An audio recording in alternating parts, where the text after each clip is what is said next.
औज़ुबिल्लाहि मिनश्शैतानिर्रजीम बिस्मिल्लाहिर्रहमानिर्रहीम। आज का जी पहला सवाल एक ख़ातून की तरफ से है, और सवाल तो एक ख़ातून की तरफ से आया, लेकिन मेरा ख़्याल है ये आजकल काफ़ी आम हो गई है ये बात, और लोगों को इसका जवाब देते तो रहते हैं, लेकिन ये शायद टॉपिक ही ऐसा है कि बार बार जिसके साथ ये वाक़या होता है उसको याद दहानी की ज़रूरत होती है। तो सवाल एक ख़ातून का ये है कि जी मेरे मियाँ साहब ने दफ्तर में अपनी जूनियर कुलीग से शादी कर ली है, और मुझे 2 साल के बाद पता चला। तो ये आदमियों को क्या हो गया? तो मैं इस सवाल को बैलेंस अगर रखूं तो मेरा ख्याल है कि खाली आदमियों को नहीं हो गया, औरतों को भी बहुत कुछ हो गया है। और इसके लिए जो मैं बात कर रहा हूँ उसके पीछे कुछ वजूहात हैं। देखिए, मैं कुछ साल पहले मेरे पास क्लाइंट आती थी लाहौर के एक बहुत पॉश इलाके से। तो एक दिन सुबह सुबह उनकी काफ़ी मुझे पैनिक मोड में आके कॉल्स आई जाएं। तो मैंने कहा अल्लाह खैर करे, पता नहीं क्या हुआ। तो पता ये चला कि जी कोई घर में लड़ाई हुई है बड़ी सख्त, और कोई डिवोर्स तक बात पहुंच गई है। अब हुआ ये, उस वक़्त उस दिन क्या हुआ, उस दिन वो मोहतरमा, वैसे वो लेट उठती हैं, 10-11 बजे उठती थी। तो घर में एक बड़ी, आपको पता है पॉश इलाकों में जो मेड्स होती हैं वो भी बड़ी ट्रेंड किस्म की और बड़ी घर का फ़र्द की तरह ही होती हैं। तो वो एक मेड थी उनके पास जो कि बच्चों की ज़िम्मेदारी जिसने संभाली हुई थी, और वो सुबह बच्चों को नाश्ता भी कराती थी, तैयार भी कराती थी, और ड्राइवरों के साथ जाके बच्चों को स्कूल भी छोड़ के आती थी। और जो लेडी ऑफ द हाउस थी वो लेट उठती थी, और उससे पहले हस्बैंड भी जौन सा उनको भी वो नाश्ता कराती थी बच्चों को छोड़ के आके। तो हस्बैंड चले जाते थे ऑफिस में, और उसके बाद वो कहीं उठती थी। तो उस दिन क्या हुआ कि कहीं बेगम साहबा जल्दी उठ गई, उनको ख्याल आया कि मैं किचन में जाके ज़रा अपना मियाँ को कोई बनू दूँ। तो उसने कोई चाय शाय बनाने की कोशिश की, तो उसने आगे से मेड ने ये कहा कि साहब चाय नहीं पियेंगे, साहब इस वक्त कॉफ़ी पियेंगे। उसे थोड़ा सा गुस्सा चढ़ गया। उसके बाद उन्होंने कुछ और अंडा बनाने की कोशिश की, तो उन्होंने कहा जी साहब ऐसा अंडा नहीं खाएंगे, साहब नरम अंडा खाएंगे। तो बात और आगे बढ़ गई, और जो जो सवाल जो उससे ऐसे आते रहे, तो खातून का टेम्परेचर थोड़ा सा बढ़ता गया। अब इसी तरह एक दो तीन बातें और उन्होंने की, तो मेड ने आगे से कुछ चेक किया कि जी ऐसा नहीं हो करते साहब, ऐसा करते हैं। उनको इतना गुस्सा चढ़ा कि उन्होंने मेड को पकड़ा और हाथ से पकड़ के कहा तुम तो यहाँ से बाहर निकलो ना। अब वो मेड को घसीट रही है, किचन से बाहर निकाल दिया। साहब अंदर से तमाशा देख रहे हैं। साहब ने कहा छोड़ दो इसको, क्या कर रही हो।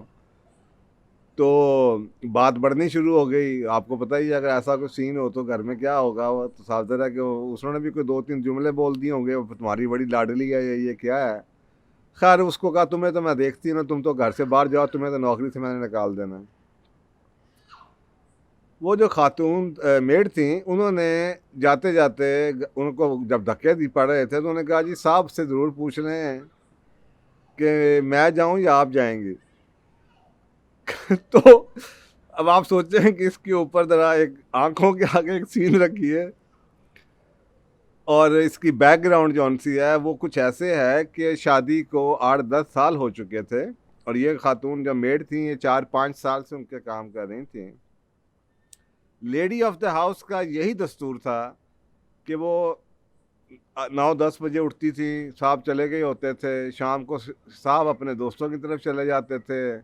ये उठ के 12-2 बजे नाश्ता ब्रंच करके उसके बाद 2-3-4 बजे ये भी निकल जाती थी अपनी क्लब श्लब्स की ख्वातीन के साथ, और लेट आती थी, फिर लेट सोती थी। तो बच्चों को संभालने वाला बेसिकली वो मेड ही थी। वही बच्चों को लेके स्कूल से वापस भी आती थी और घर का भी ध्यान पूरा करती थी।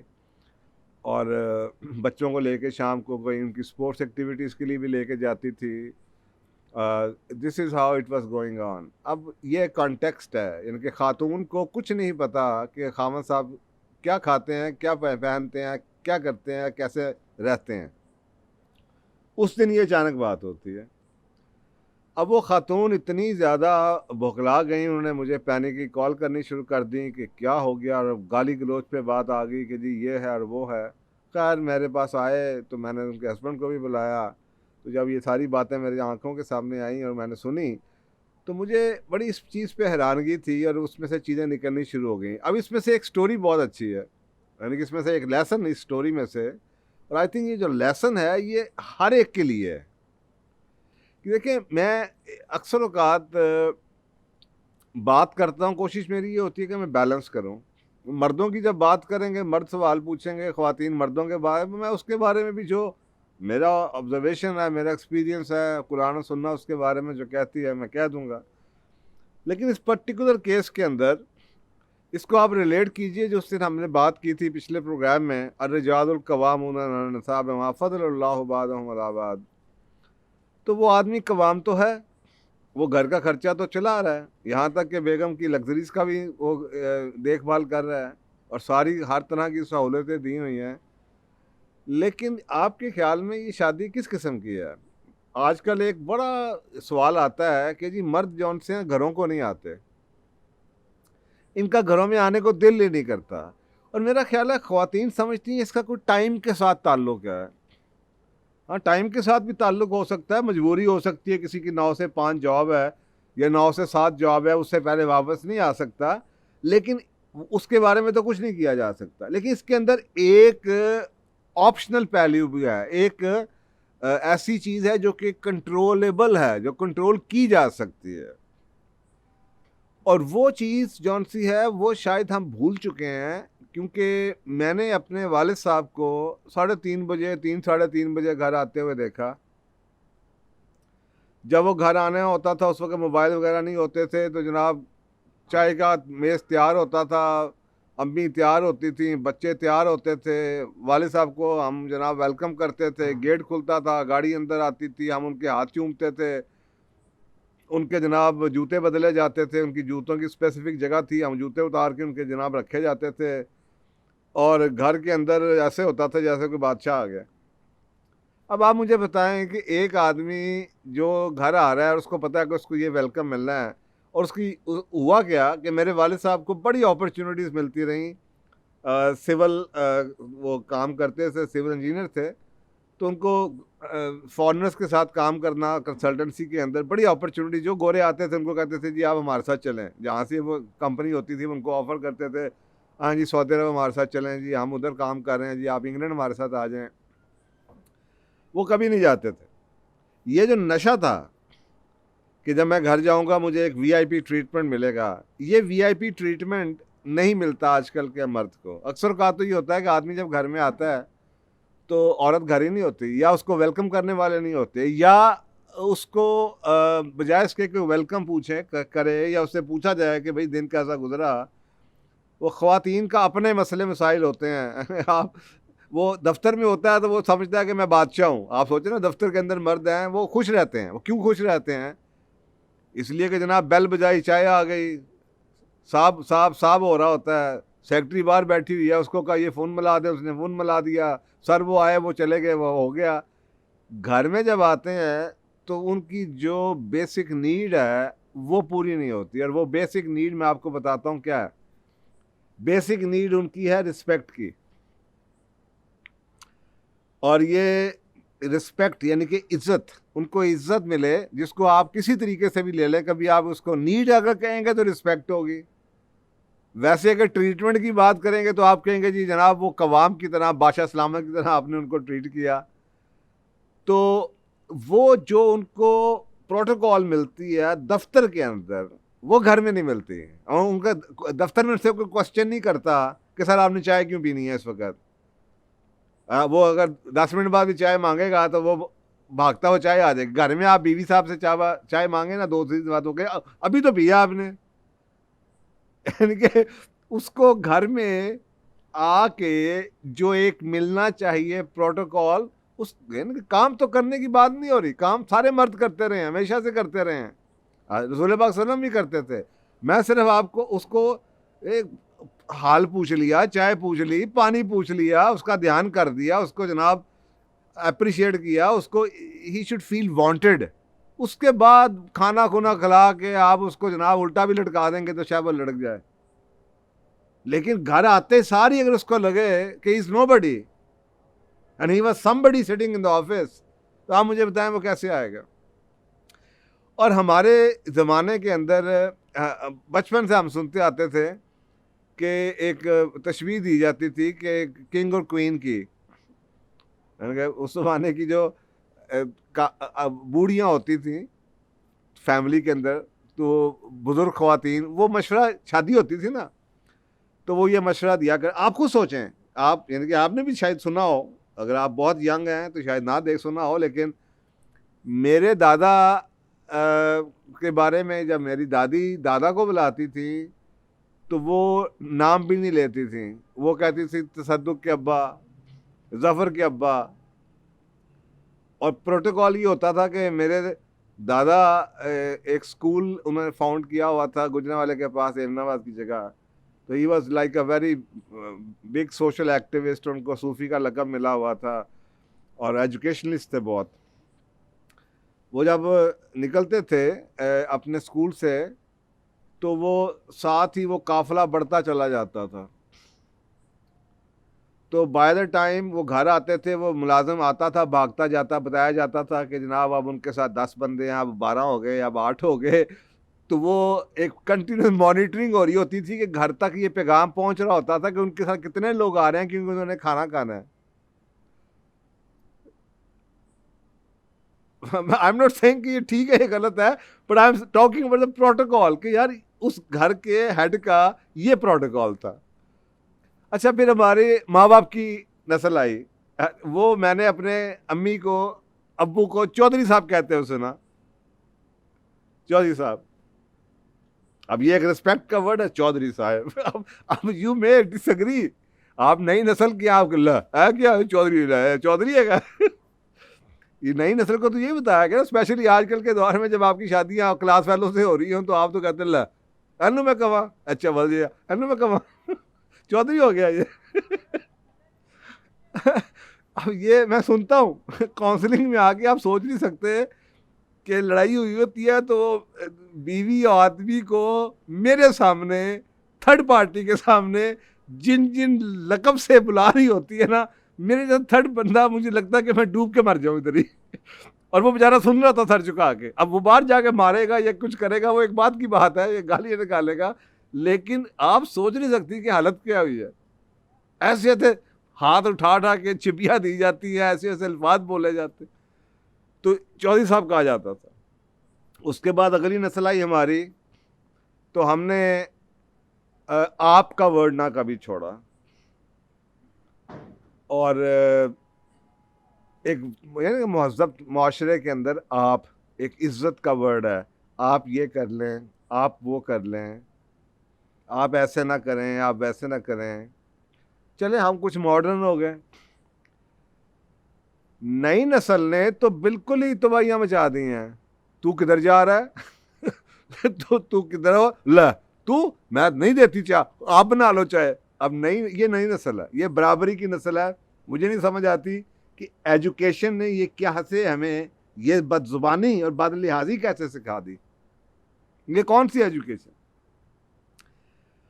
औरतें, बच्चियां ये भूल जाती हैं कि कल तक ये आपका क्लास फेलो था, जब शादी होगी अब वो क्लास फेलो नहीं है, क्योंकि एज अ मर्द, एज अ हस्बैंड, उसकी कुछ बेसिक नीड्स हैं। और मैं बार बार ये जुमला बोल रहा हूं, मैं साइकोलॉजिकल नीड्स प्रूव कर सकता हूं आदमियों की क्या है, मैं बायोलॉजिकल नीड्स प्रूव कर सकता हूं रिसर्च के ऊपर के आदमियों की क्या है, औरतों की भी कर सकता हूं, लेकिन मैं सब पर्टिकुलरली आदमियों के बारे में बात कर रहा हूं। तो हमारे पास जब आप मॉडर्न रिसर्च की बेस पे वो सूरत निसा की आयत नंबर 34 जो मैंने लास्ट टाइम पढ़ी थी, कवाम वाली, तो आप सोचते हैं कि वो क्या मुकाम होगा। तो ये मॉडर्न नस्ल को ये नहीं पता, तो तो वो जो बूढ़ियां थीं उस जमाने में, वो ये कहा करती थी बेटी को बुला के, जिसकी शादी हो रही थी, कि बेटा अगर तुम अपने खामद को बादशाह बनाओगी तो तुम बादशाह की बीवी होगी, अगर तुम इसको गुलाम बना के ट्रीट करोगी तो तुम गुलाम की बीवी बन जाओगी। तुमने क्या बनना है? तो कौन औरत ये कहेगी मैंने गुलाम की बीवी बनना? सारी कहती थी नहीं बादशाह। तो उनका बता, अगर तुम्हें बादशाह की बीवी बनना है तो ये जरूरी है कि तू पहले उसको बादशाह बना, फिर तू बादशाह की बीवी बनेगी, जिसको क्वीन मलका कहते हैं। और मैं इस मेटाफोर पे ना बड़ा गौर करता रहा। मैं अक्सर औकात में ये जो हमारे अभी भी आज के दौर में भी कई मुल्क ऐसे हैं जहाँ पे किंगडम्स हैं और वहाँ पे आपको नज़र आते हैं बादशाह और क्वींस नज़र आती हैं। तो मैं अक्सर औकात देखता रहा हूँ, एंथ्रोपोलॉजी में, सोशोलॉजी में आप पढ़ें कि जी मलका ने ये कहा, तो आप देखते हैं कि जब आप एक प्रोटोकॉल की बात करते हैं ना, तो प्रोटोकॉल ये होता है कि जब दरबार लगता है तो वज़ीर पहले बैठता है, फिर मलका सलामत आती हैं, मलका बैठती हैं, और उसके बाद बादशाह सलामत आते हैं। और जब बादशाह सलामत आते हैं, बाज़ जगहों पे बादशाह सलामत और क्वीन इकट्ठे भी आते हैं, लेकिन कई मुल्कों में मैंने ये भी देखा है। अच्छा, जब बादशाह सलामत आते हैं तो सब खड़े हो जाते हैं, वज़ीर भी खड़ा हो जाता है, मलका भी खड़ी हो जाती है, क्योंकि इस वक्त दरबार में वो बादशाह सलामत, और आपने देखा है बादशाह सलामत की कुर्सी बड़ी होती है, राइट हैंड के ऊपर क्वीन बैठती हैं और लेफ्ट हैंड के ऊपर वज़ीर होता है, और उन दोनों की कुर्सियां बराबर होती हैं। अच्छा, अब ये मेटाफोर क्या है? मेटाफोर ये है कि दरबार लगा हुआ है, आपकी जनाब बड़े बड़े शुरफा लोग बैठे हुए हैं, और अब बादशाह सलामत की इज्जत है। बादशाह सलामत प्रोटोकॉल भी है कि बादशाह सलामत ने कंसल्ट भी करना है अपनी क्वीन से, तो कोई बात पूछी जाए या कुछ कहना हो तो बादशाह सलामत जनाब मलका की तरफ भी देखते हैं और कहते हैं जी मलका आलिया आपका क्या ख्याल है इस बारे में? तो मलका आलिया कहती हैं जी जो जहाँ पनाह का ख्याल हो।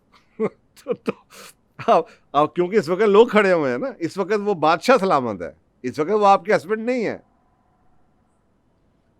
अच्छा, दरबार बर्खास्त हो जाता है, बादशाह सलामत कहते हैं अच्छा हम कल फैसला करेंगे। दरबार बर्खास्त हो जाता है, बादशाह सलामत अपने जनाब महल में वापस चले जाते हैं, खाने शाने लगे होते हैं, बादशाह सलामत बैठते हैं टेबल पे, जनाब उनके आगे खाना लाया जाता है, और जनाब उनसे खाना खुना खिला के प्यार मोहब्बत से उनकी जनाब मलका आलिया दोबारा पूछती हैं जहाँ पना अगर आप जान की अमान पाएँ तो हम आपसे कुछ अर्ज़ करें। तो वो कहते हैं जी मलका आलिया बताइए। और फिर उस वक़्त मलका आलिया किसी की गर्दन भी उड़वा देना तो बादशाह सलामत उड़ा देंगे। और ये तारीख गवाह है, आपके सामने बड़ी बड़ी पावरफुल औरतें गुजरी हैं, क्लोपेट्रा जैसी, जिन्होंने पीछे रह के आगे बहुत कुछ किया है, करवाया है। तारीख में औरतें हमेशा आदमियों इतनी मजबूत रही हैं, लेकिन वो आदमियों के पीछे रह के मजबूत रही हैं। हमारे बुजुर्ग कहा करते थे जो मर्द होता है ना वो फैमिली का ऐसा ही होता है जैसे जिस्म का सर नहीं होता, तो जो औरत होती है ना वो गर्दन होती है, वो है नीचे लेकिन ये गर्दन उस सर को लाती है। ये अक्लमंद औरतों की निशानी थी, है नीचे लेकिन इनमें इतनी ताकत है कि ये सर को ऐसे से ला सकती है। आपको अब सर नजर आता है कि जी ऊपर है, आजकल की औरतें तो बराबरी की बात करती है, आपको सर पे तकलीफ है या आपको गर्दन बन के उसको घुमाने की पावर, कितनी पावर है कि पूरी दुनिया का बादशाह हो या पूरे शहर का बादशाह हो या आपके जनाब महल्ले का बरादरी का बादशाह हो या आपके घर का बादशाह हो, लेकिन उस बादशाह की ज़बान और उसकी गर्दन आपके कंट्रोल में है। तो आप पावरफुल हैं, वो पावरफुल है, लेकिन इसके लिए झुकना पड़ता है नीचे, उस रोल में आना पड़ेगा। धमकियों से, लड़ाइयों से, डंडे के जोर पे, बराबरी करके, डिसरिस्पेक्टफुल हो के, वुमेन राइट्स के नाम पे, इक्वालिटी के नाम पे ये मुकाम औरत नहीं ले पाएगी। ये बहुत ज़्यादा तरबियत का फुकदान हो गया है। हमने ना दीन को समझा, ना हमने मॉडर्न सर्च को देखा। इनके ख़वातीन, आपको बता रहा हूँ, ये सूरत निसा की 34 पे शोर मचाती हैं कि जी ये ऐसे कैसे, हम बराबर नहीं। बराबर क्या, आपका मुकाम जो अल्लाह ने दिया हुआ है वो तो पता नहीं क्या है यार। मेरे पाँव के नीचे तो जन्नत नहीं है। मुझे तो बड़ी जेलसी होती है यार, मैं मर जाता हूँ ठगों की तरह काम कर करके, जन्नत कौन सी है, वो अम्मा हजूर के आगे है। रसूल पाक सल्लल्लाहु अलैहि वसल्लम की हदीस है, किसी ने पूछा कि जी मेरे आसन बिहेवियर का कौन वो है, तो आपने 3 दफा तो माँ का नाम लिया और 4थी दफा बाप का नाम लिया। तो इसी तरीके से मैं तो जनाब गर्दन कटवाऊं और माल खर्च करूं तो मेरा जहाद हो, तो औरत को तो कहा गया जहाद तुम्हारा घर में है। आप सोचें कितनी तगोदो करनी पड़ती है इन आदमी को उन मकाम के लिए जो औरत को अल्लाह ताला ने प्लेट बना के दे दी है। तो मैं भी जेलस हो सकता हूं, लेकिन इससे क्या फर्क पड़ेगा। नाउजुबिल्लाह, अल्लाह सुब्हाना ताला का जो कानून है उसको तो कहते हैं ना, वकाल उस समय ना वो अदाना, सुनो और मान लो। जब मान लोगे तो तुम्हें समझ भी आ जाएगी कि इसके पीछे साइंस क्या है, इसके पीछे बायोलॉजी क्या है, इसके पीछे साइकोलॉजी क्या है। You become powerful. तो आजकल के मर्द घरों में नहीं आते क्योंकि घरों में उनकी इज्जत नहीं की जाती, दफ्तरों में उनकी इज्जत की जाती है। पॉइंट नंबर 1, इसके पीछे इतनी रिसर्च है कि आप सोच नहीं सकते। एक लेटेस्ट रिसर्च आई, उन्होंने एक सवाल बनाया और सवाल ये, और इसके ऊपर किताब भी आ चुकी है। ये मजे की बात है, ये मैं इस वक्त इस सवाल के जवाब में सिर्फ साइकोलॉजी को हैंडल कर रहा हूँ। किसी दिन और सवाल आया या किसी को प्रॉब्लम आई, एक सवाल और पूछा गया, तो मैं इसके ऊपर बायोलॉजी की भी बात करूंगा आपसे कि इसका बायोलॉजिकल फिनोमिना क्या है। तो प्लीज माइंड ना कीजिएगा, सुने सच को। अल्लाह रब की, रब्बुल इज्जत की जो बनाने वाला है, उसने अगर कहा है कि जनाब नेक बीबियां फरमा बरदार हैं, तो इसका मतलब है कि वो आपका घर का हेड है, तो खुदाया उसकी कोई वजह तो होगी।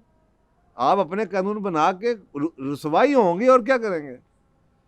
एक रिसर्च आई है जो कहती है कि आदमी रिस्पेक्ट चाहते हैं मोहब्बत और कंपनी से ज्यादा। उन्होंने एक सवाल पूछा हजारों मर्दों को, एक सवाल, सिर्फ एक सवाल, आपको क्या चाहिए, रिस्पेक्ट चाहिए या आपको मोहब्बत चाहिए और कंपनी चाहिए। तो उसमें से 85% मर्दों ने यह कहा हमें रिस्पेक्ट चाहिए। फिर अगला सवाल ये था कि अगर रिस्पेक्ट आपको मिल जाए लेकिन मोहब्बत ना मिले और आपको कंपनी ना मिले और आपको अकेला रहना पड़े, तो उन्होंने आगे से ये कहा कि हम प्रेफर करेंगे उसको। अब आप सोचें, ये साइकोलॉजी है, ये आदमी की, अब दुनिया के अगर रिसर्च की जा रही है तो वो मर्द सारे पाकिस्तानी तो नहीं ना थे जिनके ऊपर रिसर्च की, फॉरेन रिसर्च है। दुनिया में आप किसी जगह भी चले जाएं, बनाने वाला तो रब भी है। तो अगर आदमी है तो अल्लाह ने आदमी की जो उसकी नीड्स हैं वो तो बताई हुई हैं। जैसे होता है ना, हवा चाहिए, उस किताब में लिखा हुआ है कि जैसे ब्रीदिंग के लिए आपको एयर चाहिए होती है ना, तो आदमियों की ब्रीदिंग के लिए, यानी कि ब्रीदिंग से मुराद है कि उनको सर उठा के ब्रीथ करने के लिए उनको रिस्पेक्ट चाहिए। औरतों को क्या चाहिए, फिर अगले किसी और सवाल में बात करेंगे। यहाँ तक उसमें लिखा हुआ है कि वाइफ फेलियर, यानी कि बीवी की नाकामी खामद की इज्जत करने में सबसे बड़ी वजह है आज के रिलेशनशिप का सत्यानाश होने और तलाक होने में। कि आजकल की नई नस्ल में ख़वातीन खामदों की इज्जत नहीं करती। ये बुनियादी वजह है कि रिलेशनशिप बिगड़ चुके हैं और तलाक़ें हो रही हैं। कुछ ही आगे सफ़ों में उसने ये भी लिखा है कि हस्बैंड्स जौन से हैं दे आर मेड, अब आप सोचें ये वेस्ट की किताब है और उसमें लिखा हुआ है they are made to be respected. अब बनाने वाला कौन है इनको? अगर किसी फैक्ट्री ने बनाया होता तो आप कहते हैं हमें नहीं चाहिए, इसको बदल के भेजो। और भाई अल्लाह ने बना के भेजा है और वो ये लिख रहे हैं they are made to be respected. अब ये बनाने वाला कौन है? रब है ना, रब ने इनको बनाया, they are made to be respected. अच्छा, अब ये अगर गोरा है इसकी आप क्रेडिबिलिटी को चैलेंज नहीं कर सकते, तो फिर इस जाके सजदे में गिरें और कुरान पाक को दोबारा खोलें कि 1400 साल पहले जब रब ने ये कहा सूरत निसा के अंदर कि वो कवाम है, और अल्लाह कह रहा आगे से कि मेरी मर्जी, मैंने जिसको मर्जी किसी को फजल दिया हो किसी के ऊपर, और वो अपना माल खर्च करते हैं। बिमा फजलुल्लाहु बादकुम अला बाद, अल्लाह की मर्जी, अल्लाह ने किसी को किसी पे अफजल कर दिया। लेकिन आज साइकोलॉजी और साइंस बता रही है कि उनकी they are made to be respected. अब ये वो क्या होना चाहिए, आदमियों को क्या करना चाहिए रिस्पेक्ट लेने के लिए, वो फिर बात की बात है। लेकिन इस पर्टिकुलर सवाल में ये जो नज़र आया, अगर तो आप अपने मियाँ की रिस्पेक्ट करती हैं और करती रही हैं, और उसने फिर ये किया है तो वो एक अलग बात है। लेकिन एक बात याद रखिए कि जब मर्द दफ्तर की किसी मुलाजमा से कम लेवल की जूनियर से शादी करें, उसमें एक बुनियादी वजह, उस वजह में ये होगी क्योंकि जो उसकी जूनियर होगी ना, वो उसको एज अ रोल मॉडल देखेगी, एज अ सक्सेसफुल पर्सन देखेगी। वो उसको अभी भी सर कहती होगी, शादी के बाद चले सर ना भी कहें, लेकिन वो थोड़ी बहुत इज्जत ज़रूर रहेगी। अक्सर औक़ात मैं एक नया ट्रेंड देखता हूँ, लड़कियाँ अपने उस्तादों को यूनिवर्सिटियों में पसंद कर लेती हैं उस रोल में। तो ये वजह जौन सी है, ख़वातीन की अपनी वजह हो सकती है, इस पर भी स्टडी बड़ी स्टडीज़ हैं कि आप समझती हैं ना जी, आदमियों को यंगर औरतें पसंद आ जाती हैं। आप नेट पे जाइए, रिसर्च कीजिए, तो आप शॉक में होंगी कि जिसको आप यंगर कहती हैं वो यंगर उनको नहीं चाहिए। आप जिसको यंगर कह रही हैं ना कि फिजिकली यंग होने की वजह से उसको वो पसंद आई, नेवर। रिसर्च कहती है it is always misunderstood phenomena, जिसकी वजह यह है कि जब वो यंगर होती है तो वो सीनियर होने की वजह से, एक्सपीरियंस्ड होने की वजह से अपने मियाँ की रिस्पेक्ट करती है। मैंने इस पर काफी तहकीक की है। ये जो हम लोगों ने, हम इनके एक मुल्ला की दौड़ मसीद तक कह लें या एक मुहावरा जो बना हुआ है, तो ख्वातीन की दिमाग में सिर्फ यही बात आएगी कि जनाब यंगर होने की वजह से शादी कर ली। ऐसी बात नहीं है। रिसर्च कह रही है कि उनको मोहब्बत चाहिए नहीं, उनको इज्जत चाहिए। तो वो आप जिसको कह रही हैं कि जनाब वो छोटी लड़की से मोहब्बत में आ गया, I am sorry, you are wrong. Research बता रही है कि वो उस मोहब्बत के, उसको मोहब्बत सेकेंडरी है, उसके लिए प्राइमरी रिस्पेक्ट थी। तो अगर उसने जूनियर से शादी की है तो उसने मोहब्बत के लिए नहीं की, उसने रिस्पेक्ट के लिए की है। तो आप अपने सब ख्वातीन से, सब बहनों से, बच्चियों से मेरी गुजारिश है, रब के दीन को समझें। इसके अंदर गलती करेंगे तो कीमत तो चुकाएंगे। इस मुआशरे का सत्यानाश इसी वजह से फिरा है। हाँ, ना हमने कुरान से दुनिया गुजारने का ढंग सीखा, ना हमने दुनिया में रिसर्च करके, हमने टीवी मीडिया, वो बड़े जिनको खुद कुछ ना हो, मुआशरा क्या कर रहा है, पीयर प्रेशर में क्या हो रहा है, हमने उन लोगों से शादी चलाने का तरीका, बराबरी, अब ये जो बाहर के बने हुए ड्रामे हैं उनसे आप सीख रही हैं कि जी औरत कैसे अपने मियाँ को मुखातब करेगी। वो बड़ी औरतें नहीं रहीं जो आपको ये बता पाएँ कि खामद को कैसे ट्रीट किया जाता है। तो जनाब मेरी बहनों, बेटियों, बच्चियों, खुदाया उस कुरान की आयत को पढ़ें और उसके बाद ये रिसर्च जो मैं आपको बता रहा हूँ, आखिर में फिर लाइन बता देता हूँ, man are made to be respected, इसमें इशारा है। अब ये किताब क्योंकि साइकोलॉजी की थी, इसलिए उन्होंने इस पे बात नहीं की। ये सब्जेक्ट और है, इस पे हम फिर किसी दिन बात करेंगे मेड के मायने क्या है, क्योंकि यहाँ पे वो कह रहे हैं it is their basic need to be respected. तो जब वो आप साइंस की किताब पढ़ेंगे, बायोलॉजी की, जो कि आगे से बात करती है, तो वो ये कहते हैं they have a biological need to be respected. तो ये यहाँ पे उन्होंने सिर्फ मेड लिख दिया है, क्योंकि मेड का मतलब ही ये है कि मैन्युफैक्चरिंग डिफेक्ट है उनके अंदर कि they want to be respected. अब ये मैन्युफैक्चरर अल्लाह है, अब अल्लाह को आप क्या कह सकते हैं? अल्लाह की मर्जी। अल्लाह ने तो पहले कह दी बिमा फज़लल्लाहु बादहुम अला बाद। अब आगे आपकी मर्जी, मानना मानो, नहीं मानना ना मानो, कीमत चुकाओ। तो इसके मानी इस लाइन के ये हैं। तो रिस्पेक्ट, आदमी किसी जगह भी चल पड़ेंगे इज्जत की खातिर।